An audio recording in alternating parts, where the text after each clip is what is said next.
Thanksgiving is this Thursday, and for a lot of us that means family, more food than anyone can possibly eat, football of both varieties, and of course, Black Friday shopping. Imagine being in the store, you just got through all of the crowds to get to the item that you wanted. You just wait in this really long line to check out, and when you get to the cashier, you are offered a credit card. It will usually be accompanied by a sales associate going over how great it is with all the well-paid marketing talking points. It may even be accompanied with free financing or a small discount for your purchase. However, I warn you, don't be fooled. As a former retail worker from my college days, I will now be giving you an insider look into the retail credit card space using the My Best Buy credit card as a case study.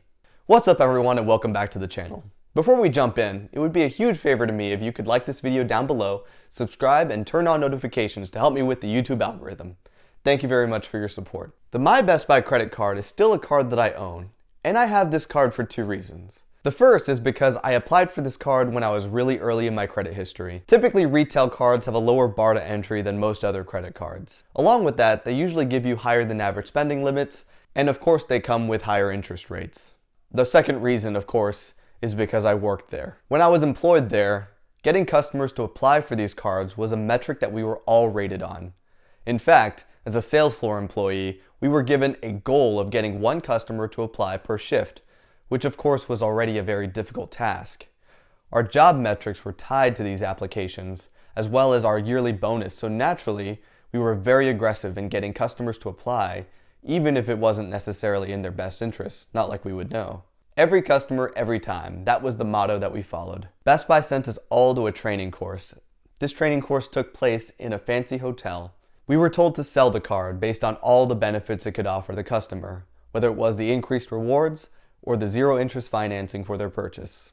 The more well-meaning employees on the sales floor saw it as another product that we can offer the customers, a product that can help them afford things that they needed. Or so that's what we convinced ourselves. What we were also taught was that this card benefited Best Buy even more than it did the customer. And this was a fact that many of us could not ignore.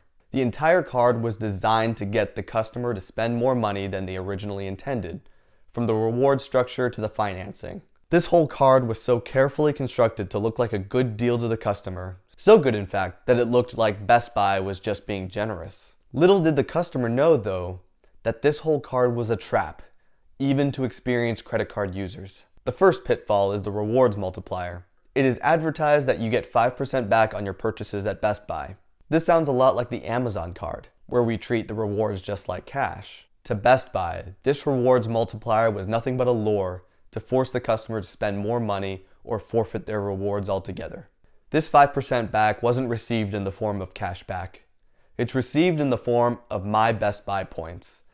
And these points are only redeemable for $5 increments in the form of a reward certificate. This means that the customer would have to come back and spend at least $5 to get any value from this certificate, and it had to be used all at once or not at all. And if it wasn't used in time, it will expire. The other pitfall that this card has is the 0% interest financing.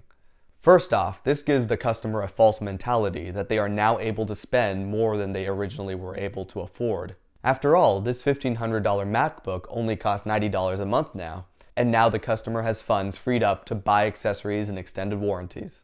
Don't get me wrong, if used properly, this isn't necessarily bad.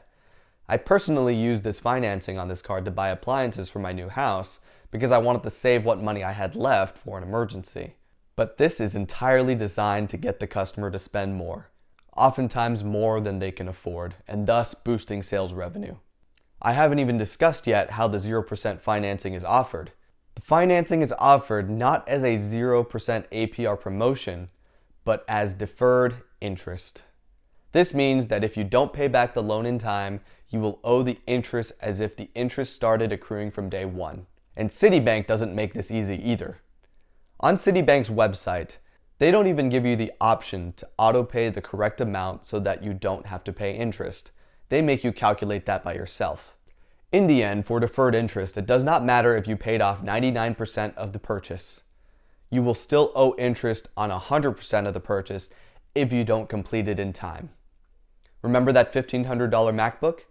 If we plug in $1,500 into the deferred interest calculator, set a time for 18 months and the interest for 28%, that customer will end up owing another $468, which is more money for Best Buy for absolutely nothing. So what can you do about this? Well, first I would say when you are offered one of these cards, I recommend you politely decline. The sales associates will be aggressive, but that's because they all have the corporate gun to their heads. Don't blame them for such a lopsided product. Their jobs and livelihoods are dependent on them reading a marketing script to you. Just politely decline and walk away.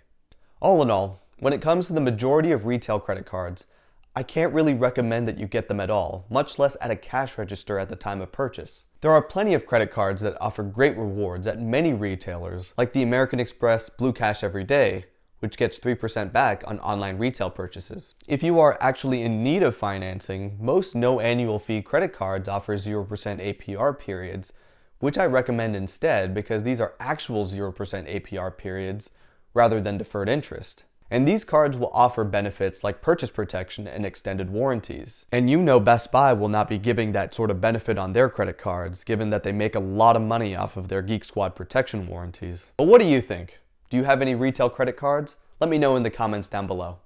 Until next time, I'm going out to get some free stuff.